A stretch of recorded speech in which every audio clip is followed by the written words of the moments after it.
Capítulo 7, vamos ler os 12 primeiros versos. Eclesiastes 7, de 1 a 12. Melhor é a boa fama do que o unguento precioso, e o dia da morte melhor do que o dia do nascimento. Melhor é ir à casa onde há luto do que ir à casa onde há banquete, pois naquela se vê o fim de todos os homens, e os vivos que o tomem em consideração.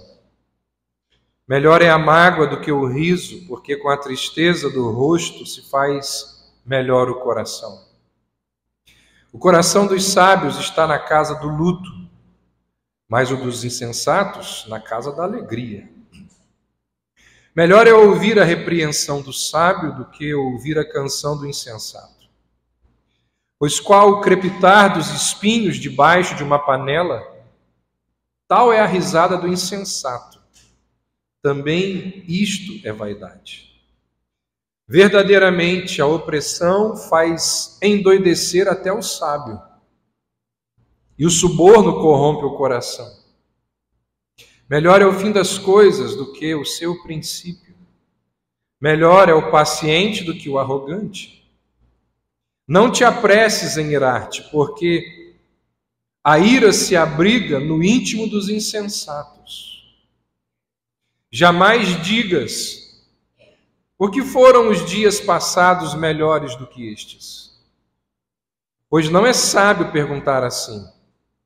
Boa é a sabedoria, havendo herança e de proveito para os que veem o sol. A sabedoria protege como protege o dinheiro, mas o proveito da sabedoria é que ela dá vida ao seu possuidor. O que é melhor? O que é melhor? Nós adoramos essa perguntinha, não é? Como nós gostamos desse tipo de pergunta. Manteiga ou margarina? O que é melhor? Esteira ou bicicleta? Whey ou creatina? O que é melhor? Crossfit ou academia? A gente fala disso o tempo todo. O que é melhor para curar soluço? Água gelada ou prender a respiração? Percebe que está o tempo todo na nossa vida? O que é melhor para bursite? Gelo ou água quente? Pastel de queijo ou pão de queijo? Android ou iPhone? Morrer rápido ou devagar? O que é melhor? Salomão está falando aqui, ó. O tempo todo no capítulo 7, ele vai falando. O que é melhor? Isso ou aquilo? O que é melhor? Festa de aniversário ou velório? Algumas dessas respostas são fáceis. Outras dependem do gosto. E outras ainda dependem da perspectiva e da sabedoria da palavra de Deus. E por vezes, a sabedoria bíblica, ela desafia aquilo que naturalmente eu e você achamos ser sábio. O que Salomão faz aqui no capítulo 7? Salomão vai nos mostrar que nós vivemos melhor nesse mundo quando nós entendemos que coisas desagradáveis fazem parte da vida. Você já ouviu, claro que já ouviu, aquela expressão, aceita que dói menos? É o que ele está dizendo aqui. Ele vai nos dizer que vivemos melhor quando nós entendemos que algumas coisas desagradáveis fazem parte da vida. E muitas dessas coisas ruins, vai dizer Salomão, elas vêm a nós, elas chegam a mim, a sua casa, através das mãos do Senhor. E para ensinar isso, Salomão vai usar essa didática do melhor isso do que aquilo. E quando ele usa essa didática do melhor isso do que aquilo, quando ele faz isso, ele não está dizendo necessariamente que uma das coisas que ele está usando ali como comparação seja ruim. Ele está simplesmente afirmando que a outra é melhor do que aquela. Não significa que aquela é ruim. Pode ser boa, só que a outra é melhor. Salomão sabia muito bem da nossa tendência, minha e sua, de seres humanos, de confundir o bom com o agradável.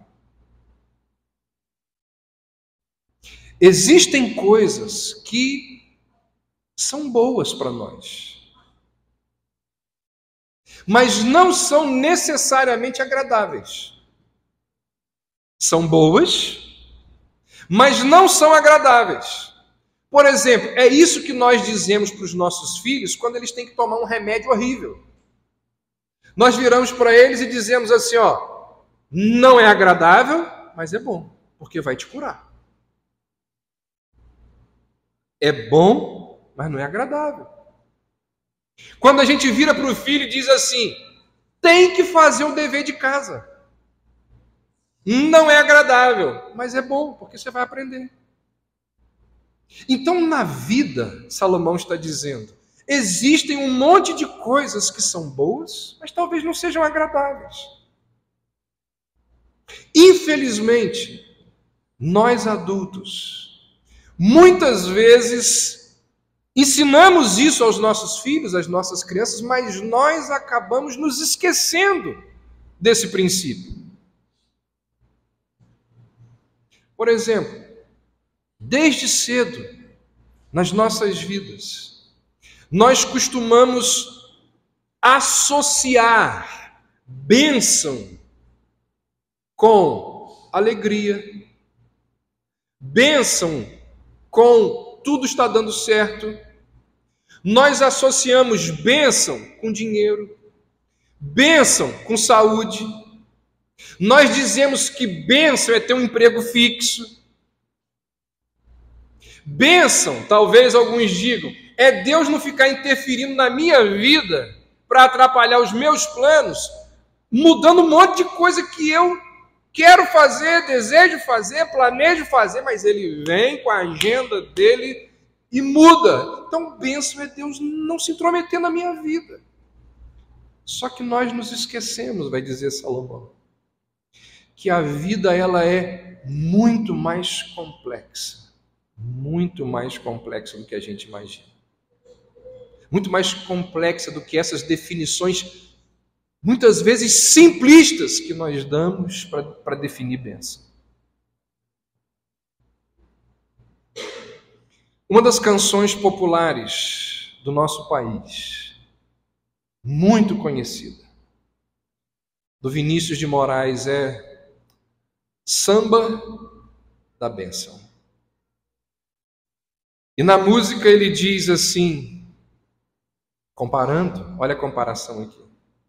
É melhor ser alegre que ser triste. Alegria é a melhor coisa que existe. É assim como a luz no coração. Na nossa teologia defeituosa, na nossa forma equivocada de fazer teologia, nós muitas vezes achamos que o favor de Deus por nós se mostra, ou que Deus só é favorável a nós quando nós não estamos doentes, quando nós não ficamos tristes, ou quando nós não estamos enfrentando um problema, passando por alguma tribulação. Raros são aqueles que são treinados numa casa, numa família, numa tradição, a encarar o desagradável como vindo das mãos do Senhor. Poucas são as pessoas que conseguem olhar para aquelas coisas que são desagradáveis, mas que podem ser boas. como vindo das mãos do Senhor. E o que Salomão está nos ensinando aqui é isso, que à luz da eternidade, o que é bom nem sempre é agradável. O que é bom nem sempre é agradável. É por isso que ele vai iniciar esse capítulo dizendo o quê? Olha aí. Melhor é a boa fama do que o unguento precioso. Melhor é o dia da morte do que o dia do nascimento.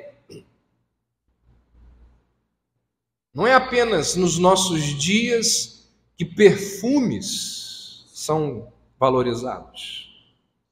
Não é apenas na nossa sociedade, nos dias atuais, que perfumes, né, cheirosos assim, são extremamente disputados pela nossa sociedade. Nos tempos bíblicos, isso também acontecia.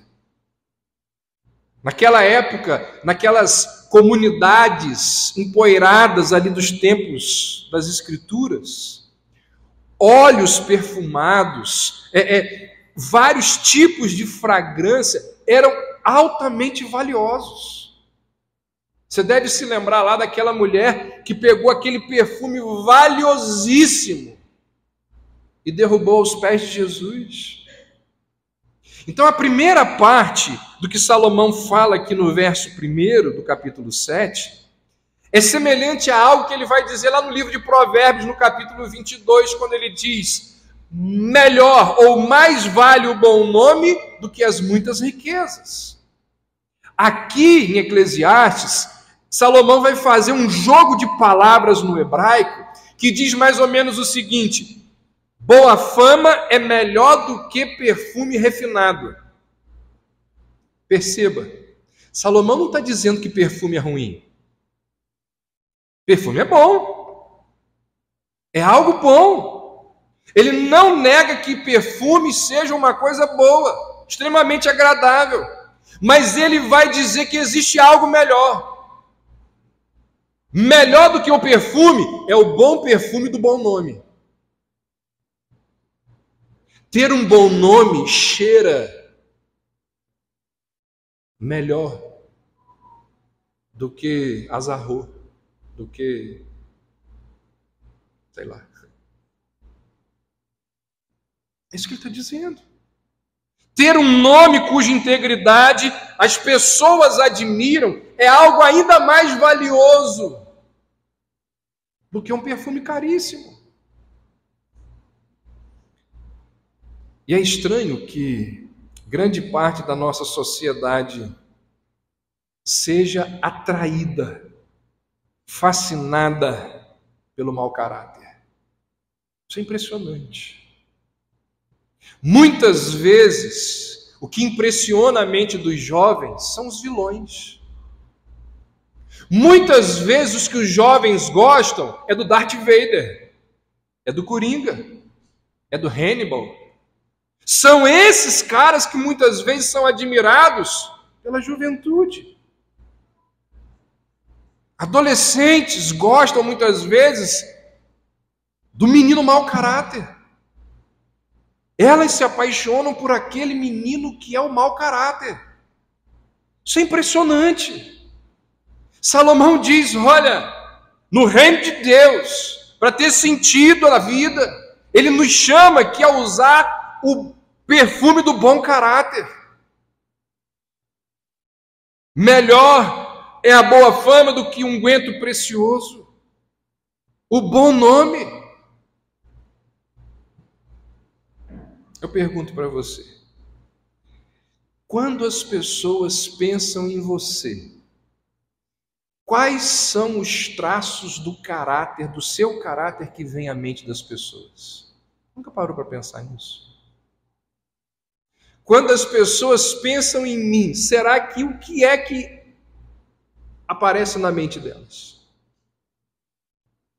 Você é conhecido por sempre falar a verdade, ou você é conhecido por ser alguém que vive contando história, mentirosa, falsa? Você é uma pessoa generosa ou você é uma pessoa avarenta, mesquinha? Quando as pessoas pensam em você, o que será que vem à mente delas? Caráter é como você vive. E mais cedo ou mais tarde, você vai ser conhecido pelo caráter que você cultiva. Salomão diz assim: melhor é ter um bom nome. E aí a comparação que ele faz nessa parte do verso 1 prepara a comparação seguinte que ele faz sobre aniversários e funerais, no final do verso 1 e início do verso 2. Alguns tradutores têm sugerido que esse verso deveria ser traduzido da seguinte maneira: assim como o nome é melhor do que o óleo, assim o dia da morte é melhor do que o dia do nascimento. A primeira parte aqui da comparação feita por Salomão, ela é muito otimista. É maravilhoso a gente ter tanto uma boa reputação, quanto um perfume precioso. Semelhantemente, Salomão vai dizer, tanto o primeiro quanto o último dia da vida tem algo a oferecer. Principalmente, especialmente, para alguém que tem um bom nome nos tribunais do céu. Como a gente aprende nas Escrituras, para o cristão, qual é o melhor de todos os dias? Você não tenha dúvida, a Bíblia fala disso. Qual é, para o cristão, o melhor de todos os dias? O dia da sua morte. A Bíblia deixa isso evidente. Porque no dia da sua morte, ele descansa de todas as suas fadigas, todas as suas labutas, todos os seus problemas. A gente fica com medo de morrer, angustiado e agoniado, porque a gente não crê naquilo que a gente diz crer. Porque se de fato acreditássemos naquilo que afirmamos crer, nós não teríamos medo de morrer. Porque a Bíblia diz que quando nós morrermos, nós vamos para um mundo muito, muito, mas muito melhor. Com descanso verdadeiro, sem sermos assolados pelo pecado, com companhia inigualável.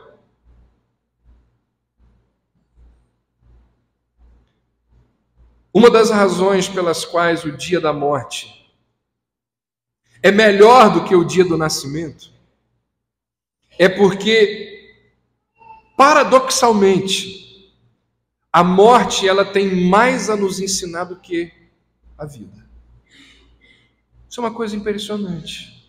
A morte nos ensina mais sobre a vida do que a própria vida. Salomão não está aqui, perceba o ponto dele que eu enfatizei no início. Salomão não está dizendo que ir à festa ou ir a um lugar onde existe muita risada, isso é ruim. Ele não diz isso. Gente, festa é coisa muito boa. Celebrar festas é algo encantador. Acontecimentos, momentos marcantes das nossas vidas, aniversários, formaturas, seja lá o que for, que a gente tem lá os amigos perto, as pessoas que nós amamos. E tem ali comida gostosa, música boa. Isso é bom demais. Salomão não nega isso.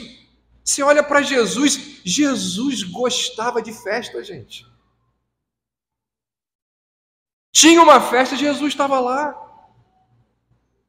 Os fariseus vão acusar Jesus de participar de um monte de festa. O povo de Deus, os israelitas, eram um povo festivo. Israel celebrava anualmente 7 festas, e não era festinha. Eram festas que duravam semanas, regadas a muita música, muita comida, muita alegria. E quem instituiu essas festas? O próprio Deus. Quando você olha para as Escrituras, uma das imagens do que vai acontecer no céu é um grande banquete. Grande banquete acontece em que contexto? Festas. No entanto, mesmo as celebrações mais alegres, elas tendem a ser superficiais se comparada com a casa onde há luto. É o que Salomão está dizendo. Porque na casa onde há luto, nós somos levados a refletir, a ponderar. Na casa onde há luto, nós somos convidados, forçados a analisar coisas que normalmente nós não iríamos parar para analisar.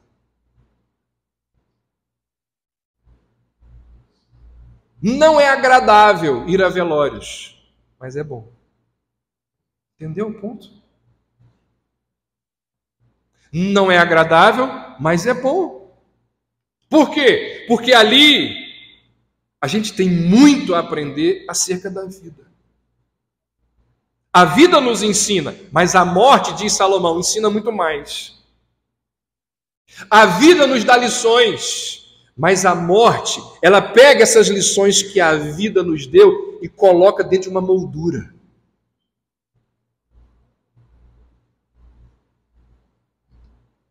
Devido ao fato de ser filho de pastor e de ser pastor, eu já participei de muitos funerais ao longo da minha vida. Essa semana que se passou, participei do funeral ali da tia do Rogerinho. Estivemos lá com ele e com a Amanda lá no Campo da Paz. Constantemente a gente participa de funerais. 2 vezes eu fui em um funeral de uma família inteira. Morreram 5 pessoas de uma vez só num acidente de carro. Algo indescritível. Você vê ali 5 caixões. Pai, mãe, filhos. Um negócio marcante. Eu já fui em 2 desses. Se velório já é ruim, você imagina de 5. Já participei de vários funerais de pessoas ímpias, não cristãs. A marca desse tipo de reunião, a marca desse tipo de velório é o desespero.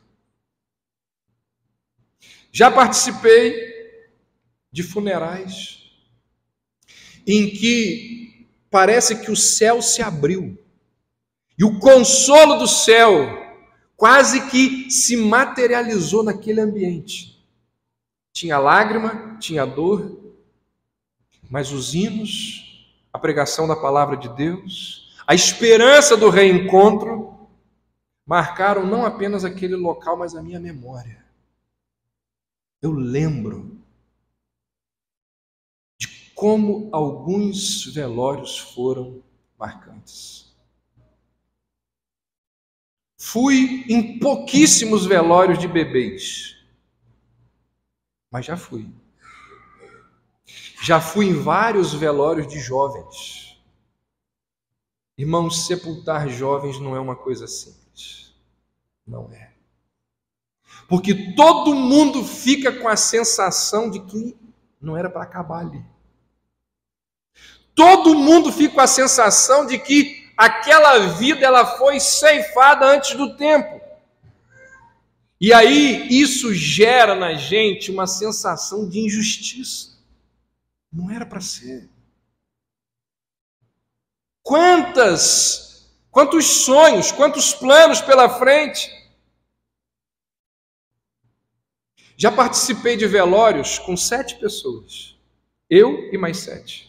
Falei para as 7 pessoas. E já participei, já falei para velórios de centenas de pessoas. A dor e a comoção com 7 e com centenas é a mesma. Já participei de funerais de pessoas cuja morte era aguardada há meses. Você sabe que vai morrer. É o chamado pré-óbito. Está chegando. Alguns até anos, né? Não sai daquele quadro. Aquela pessoa que está sendo velada ali, ela já vinha com problemas gravíssimos há muito tempo. Tem dor, tem tristeza, mas de alguma forma os familiares já esperavam por aquele momento. E parece que em contextos assim a dor é um pouco mais controlada, porque eles já vinham sendo avisados há anos que aquilo ali ia acontecer. Diferentemente desses, já participei de velórios em que a pessoa morre de repente. E eu digo isso. Esse é o pior tipo de velório. Tem gente que morre de câncer do coração, tem gente que morre de acidente. O pior tipo de morte é aquele que morre de repente. Ninguém estava esperando. O sentimento de assombro das pessoas ali é absurdo. Tem uma coisa que perpassa todos esses exemplos que eu acabei de mencionar. Em todos esses funerais, sem exceção, eu voltei para casa pensativo. Aquele com 7 pessoas, aquele com 300 pessoas. Aquele que a pessoa morreu de repente e aquele que a pessoa já vinha morrendo. Em todos os velórios que eu fui, eu voltei para casa pensativo. Pensando nos familiares, pensando na angústia dos filhos, pensando no choro inconsolável daquela mãe, pensando na solidão daquela viúva, pensando no enterro que aquelas pessoas precisarão fazer quando chegar em casa, porque uma coisa é você enterrar o corpo, outra coisa é você enterrar as coisas que estão dentro de casa. Vai continuar um outro enterro durante dias. Volto para casa pensando no lugar vazio à mesa. Pensando na rotina daquelas pessoas que precisarão ser completamente alteradas. Pensando, isso eu penso demais, em como que aquela pessoa está nesse momento, naquela outra dimensão. O que ela está pensando? O que ela está sentindo? Como que ela está alegre no céu ou desesperada no inferno? Pensando, volto para casa, nas oportunidades que aquele falecido teve e não aproveitou. Eu penso, você deve pensar isso também. A última vez que eu tive com a pessoa, a gente fala isso no velório, né? A última vez que eu tive com ele foi naquele dia, ele falou isso. A gente pensa nisso. Quais foram os últimos diálogos? Você percebe o que Salomão está dizendo aqui? Se existe uma coisa que a gente faz em velório, é pensar.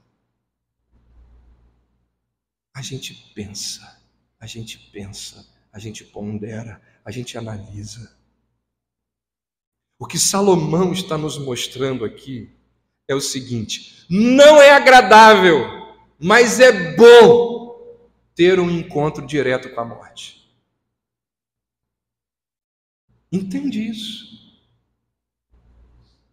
A vida, gente, tem um monte de coisas que não são agradáveis, mas são boas. É melhor isso do que aquilo.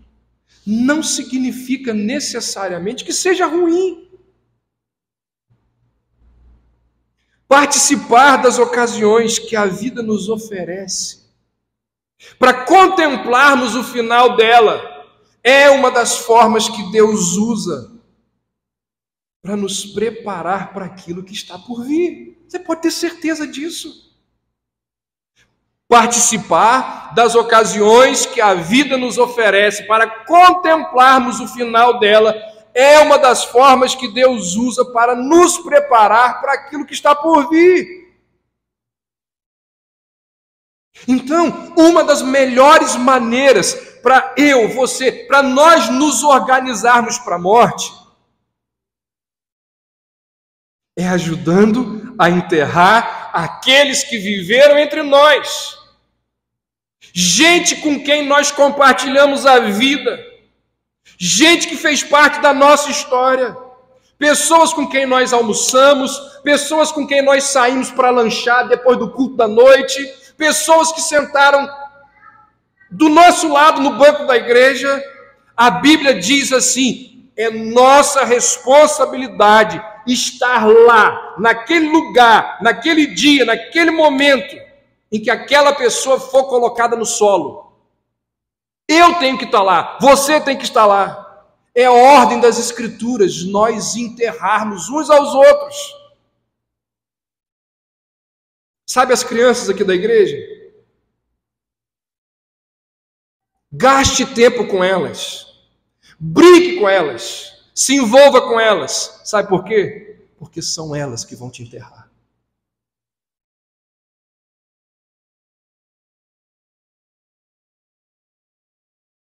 Salomão está nos lembrando que nós precisamos encarar a escuridão de frente e lembrar do nosso destino. Ele diz: é melhor ir à casa onde há luto. Lutero disse: é bom convidarmos a morte para a nossa presença quando ainda está distante e não batendo a nossa porta. Eu não coloquei no esboço porque é longo, um pouquinho grande, mas eu vou ler e peço que você preste atenção no que disse Spurgeon. Ela, a morte, está muito mais próxima do que nós imaginamos. Para vocês que já passaram dos 50, 60 ou 70 anos de idade, ela deve necessariamente estar bem próxima. Para os outros de nós que ainda se encontram na flor da vida, ela também não está longe, pois suponho que todos nós sabemos que o tempo voa mais rápido agora do que nunca. Os anos da nossa juventude parecem ter tido o dobro de duração do que os anos em que temos agora como homens. Foi ontem que os botões cresceram e desabrocharam, e agora as folhas estão começando a cair, e em breve veremos o velho inverno ocupar seu lugar como de costume. Os anos passam de forma tão rápida que não conseguimos ver os meses que representam os raios da roda. Toda coisa viaja com tamanha velocidade que o seu eixo chega a esquentar. Estamos voando como nas asas de alguma águia poderosa em direção à eternidade. Falemos então sobre como nos preparar para a morte. É a coisa mais importante que precisamos fazer, e precisamos fazê-lo logo. Por isso, falemos e façamos algo a esse respeito. Mas nós não cremos nisso. Certa vez Moisés disse assim: ensina-nos a contar os nossos dias de tal maneira que alcancemos corações sábios. Um lugar onde nós podemos obter um coração sábio, onde é? No funeral. Porque ali nós aprendemos que os nossos dias estão contados. Ali a gente contempla a nossa mortalidade. Ali nós estamos expostos à nossa finitude. Ali nós deveríamos assumir um compromisso de fazer com que cada dia que nós vivemos nessa terra fosse um dia encantador, extraordinário, porque nós estamos caminhando para a morte. famoso escritor Walker Percy, em seu romance A Segunda Vinda, ele disse assim: o infiel dos dias modernos é louco, porque nasce num mundo de maravilhas infinitas, sem noção de como chegou aqui. Num mundo em que come, dorme, trabalha, envelhece, adoece e morre. Se agrada e curte, acompanha o jogo, assiste TV, toma seu drink, ri para todo mundo como se sua próstata não estivesse ficando cancerígena, como se suas artérias não estivessem se transformando em cálcio, como se as suas células de seu cérebro não estivessem morrendo aos milhões, como se os vermes não estivessem de olho nele. Salomão diz: melhor é ir à casa onde há luto, porque ali a gente pensa. O que Salomão está nos lembrando é que a alegria não é uma boa professora. É bom, mas não é uma boa didática a alegria. O que a Bíblia nos diz é que quem nos faz fortes são as lutas. Quem cria músculos espirituais em nós são as adversidades, são os problemas. São eles que nos fazem crescer. E nem precisa ser cristão. Nem precisa ser cristão para saber disso. Basta a gente voltar lá no samba da bênção de Vinícius de Moraes, que eu acabei de mencionar há pouco. Embora a primeira frase seja aquela que eu mencionei, mais adiante na canção, ele vai reconhecer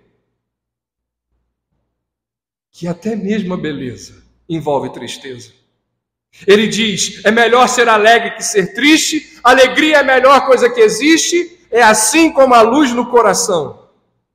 E aí ele diz: mas para fazer um samba com beleza, é preciso ter um bocado de tristeza. Senão, não se faz um samba não. Para fazer um crente com beleza, também é preciso um bocado de tristeza. Você quer ver um crente belo? Forte? Maduro? Quantas tristezas ele já passou. Falamos sobre isso terça-feira na reunião dos homens. Jamais houve um santo sem cicatrizes. As grandes árvores são aquelas que resistiram às grandes tempestades. Para fazer um crente com beleza, também é preciso um bocado de tristeza. Eu acho que eu coloquei no esboço um dos versos mais encantadores sobre esse assunto que eu já li. Ele diz assim: 1 quilômetro com o prazer andei. O caminho todo ele conversou. Porém, tudo quanto disse, mais sábio não me tornou. 1 quilômetro com a tristeza andei, sem uma palavra ao menos ela dizer. Mas quanta coisa eu aprendi quando a tristeza comigo andou.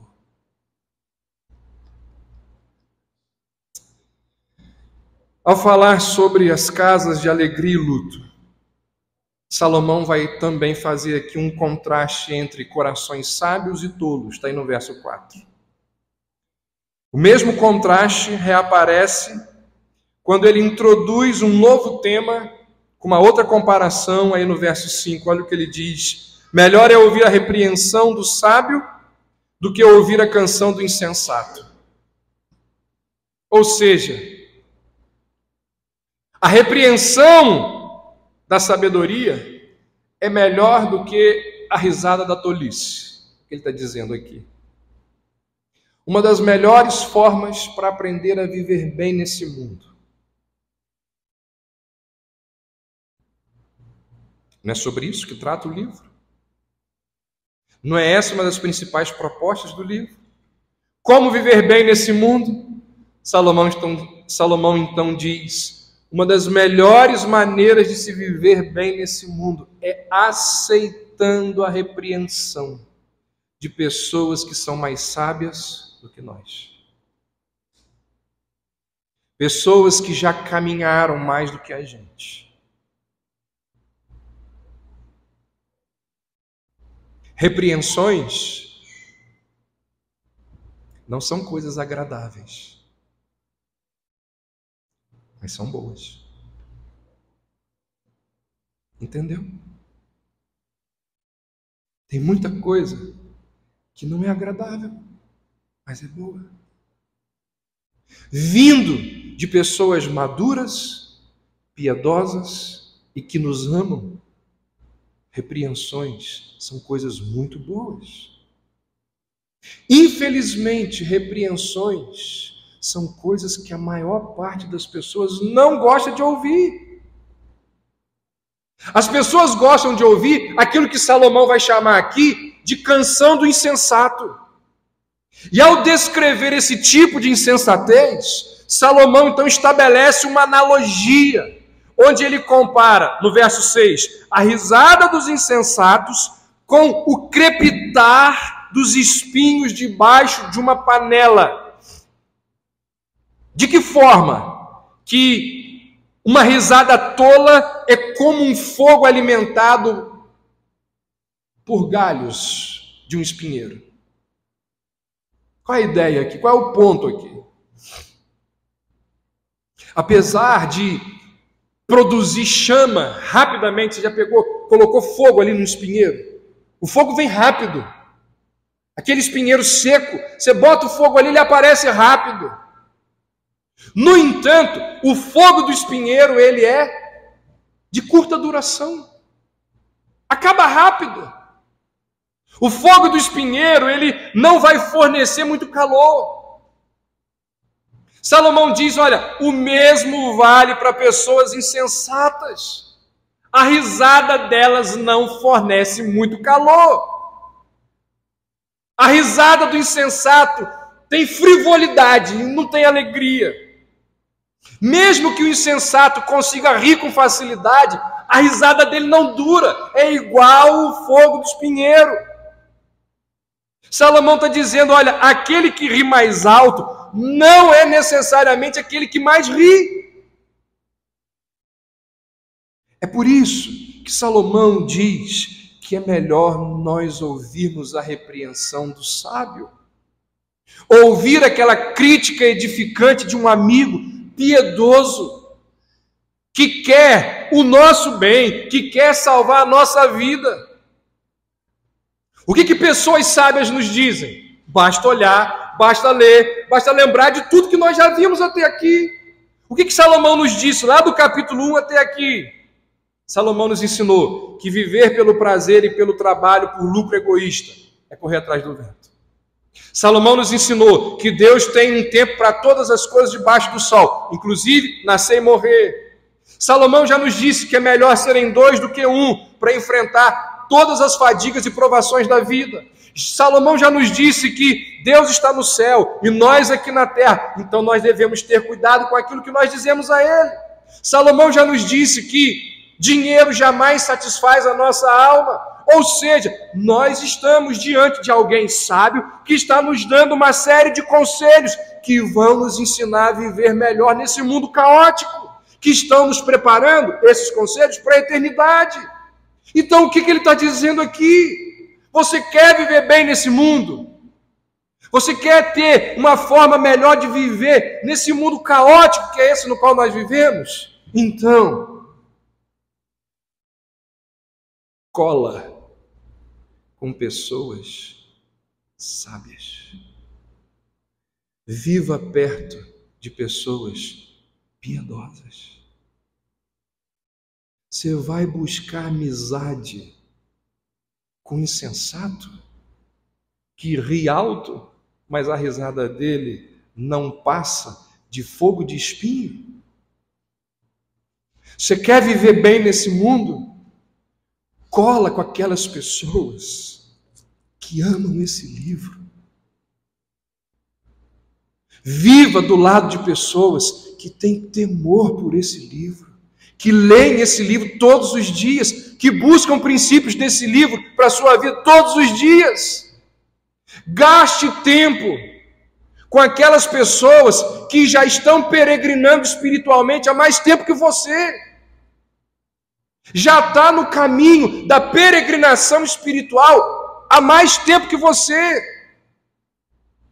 Quando você chegar perto dessas pessoas e ouvir delas conselhos acerca de questões espirituais, leve isso a sério. Ele está dizendo isso aqui.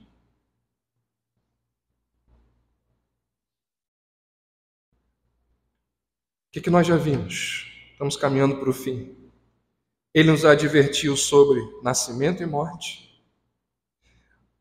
Agora ele vai nos advertir sobre sabedoria e insensatez. E agora no verso 7, ele vai fazer uma breve advertência sobre o perigo do poder. E aí ele nos diz que nós devemos olhar para frente e assumir uma visão de longo prazo. Olha o que ele diz, verso 8. Melhor é o fim das coisas do que o seu princípio. Melhor é o paciente do que o arrogante. Uma tendência geral da humanidade, minha, sua, nossa, é olhar para o passado, é olhar para trás e ficar pensando naquelas coisas boas que se passaram. Isso é tão forte que tem até um ditado que diz que a gente era feliz.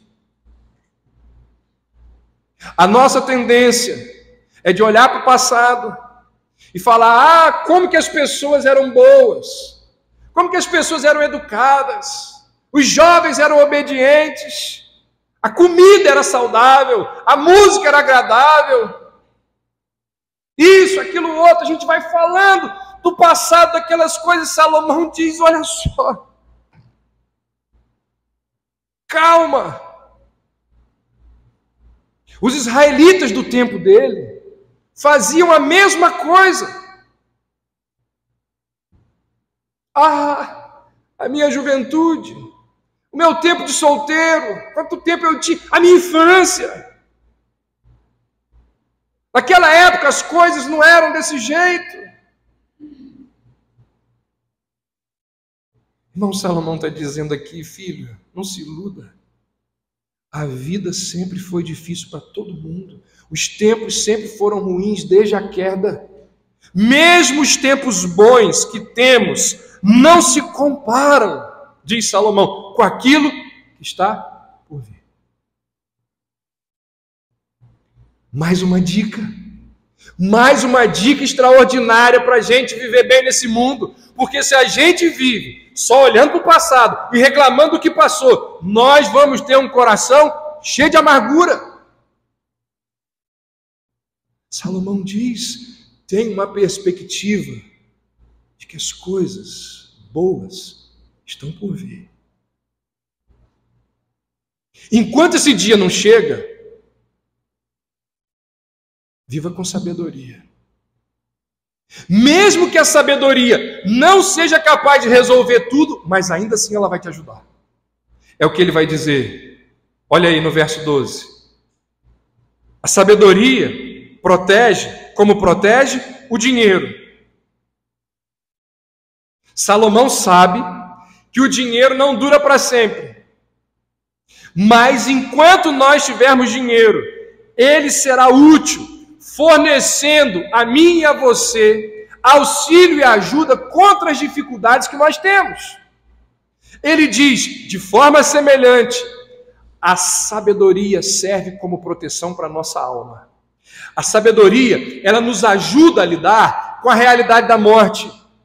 A sabedoria, ela nos protege contra a tolice de uma raiva precipitada. A sabedoria nos ajuda a termos uma visão de longo prazo daquilo que Deus está fazendo no mundo.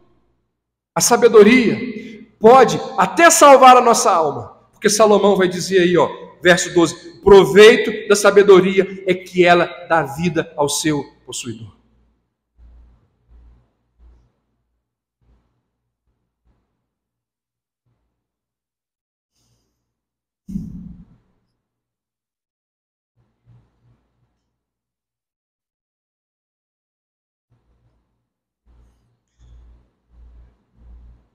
Você já parou para pensar que teve um dia, você não lembra desse dia, mas teve um dia em que você brincou com seus amigos de infância pela última vez e ninguém ali se deu conta disso? Que aquele era o último dia que vocês estavam brincando.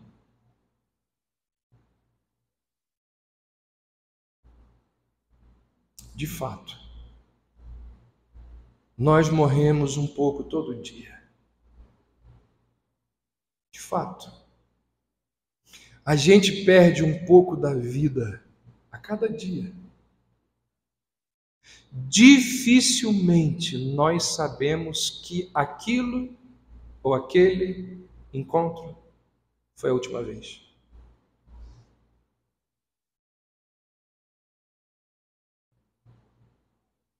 Um dia você vai jogar bola pela última vez.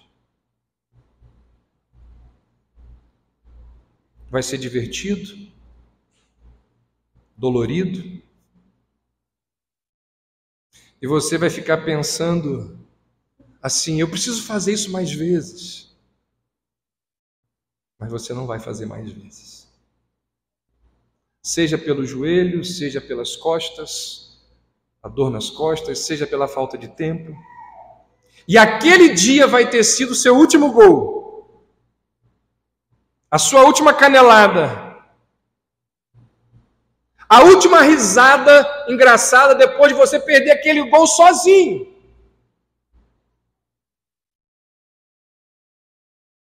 Um dia, você vai ter uma conversa com a pessoa que você ama, que dorme ao lado da sua cama, ou no quarto ao lado. Um dia você vai ter uma conversa com essa pessoa, relembrando ali um momento marcante da vida de vocês. E logo depois vai acontecer alguma coisa que vai impedi-los de ter uma conversa semelhante para o resto da vida. E nunca mais vocês irão assoprar as chamas das memórias do amor um pelo outro. Aos poucos, aquelas lembranças começarão a se apagar. E você vai perceber que aquela foi a última conversa.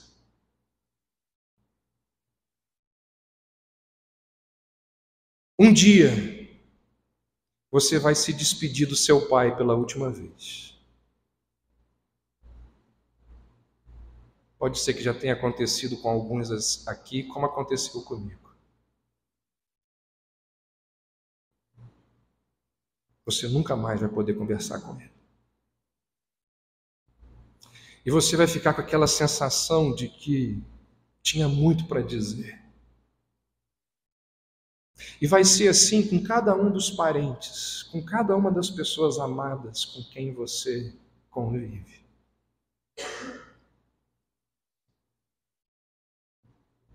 A gente não sabe quando é o último dia. Um dia, você vai fazer a sua última postagem nas redes sociais.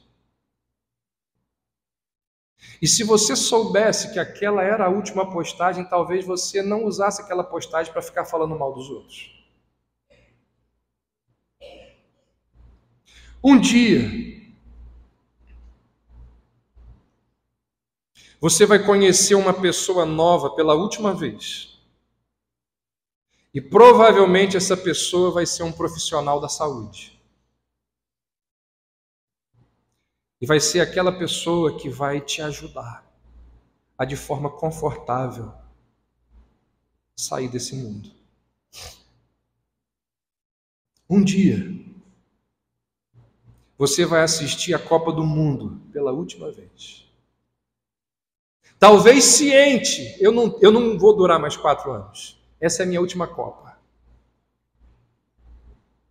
Um dia, Você vai ouvir a sua música favorita pela última vez.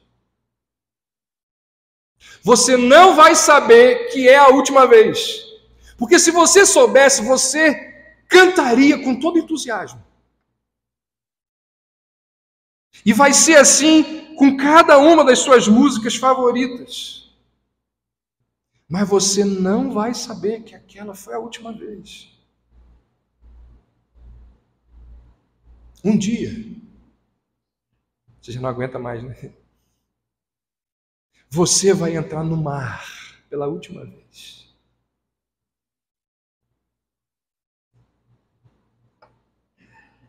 Mas você vai sair do mar achando que você vai ter outras oportunidades de tomar banho de mar. Porque se você não achasse, você ficaria ali mais um tempo. Se alguém dissesse para você, olha, é o seu último banho de mar, você ficava ali ardendo no sol, porque é o último banho. Um dia você vai olhar para o céu estrelado, para a lua, pela última vez. Mas você vai ter a certeza de que outros dias você vai olhar novamente para o céu estrelado, só que você não vai. Um dia, você vai brigar pela última vez com a pessoa que você ama. Talvez nem tenha chance de se reconciliar. E se você soubesse, você não teria dito aquelas coisas que você disse. Com certeza. Um dia, depois que você se for, o seu nome será dito nesse planeta pela última vez. Talvez por um bisneto curioso que está olhando lá as fotos da família.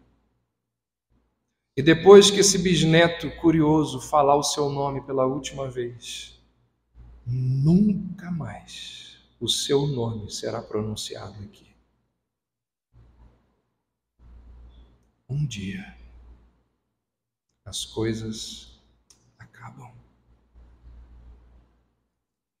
Ainda bem que existem notícias de uma terra nova, onde os rumores trazidos pelo bom livro são de que lá nada será pela última vez.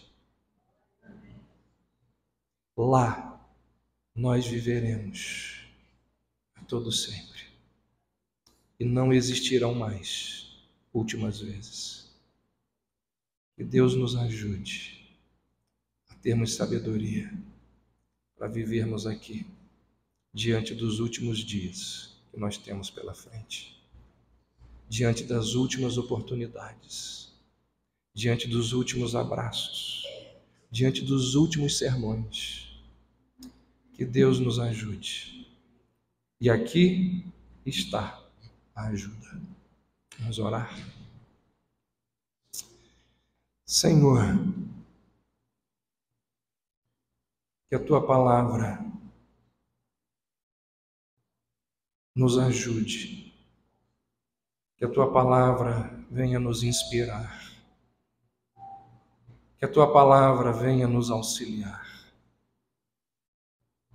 Ó Deus, nós precisamos aprender a viver de forma sábia. E muitas vezes nós deixamos de lado aquelas coisas que são boas, mas não são agradáveis. Descartamos as coisas boas simplesmente pelo fato de que elas não são agradáveis. Mas, ó Deus, quanto ensinamento, quanto amadurecimento, quanto crescimento estão diante de nós, diante daquelas coisas que não são agradáveis, mas são boas. Ó Deus, ajuda-nos a ouvir o recado de Salomão, inspirado pelo Senhor, Ensina-nos a darmos ouvidos a essas verdades que aqui proferimos e que elas venham a inspirar as nossas vidas e fazer de cada um de nós, homens e mulheres, mais parecidos com Jesus. É a nossa oração, no nome dele e para a glória dele. Amém.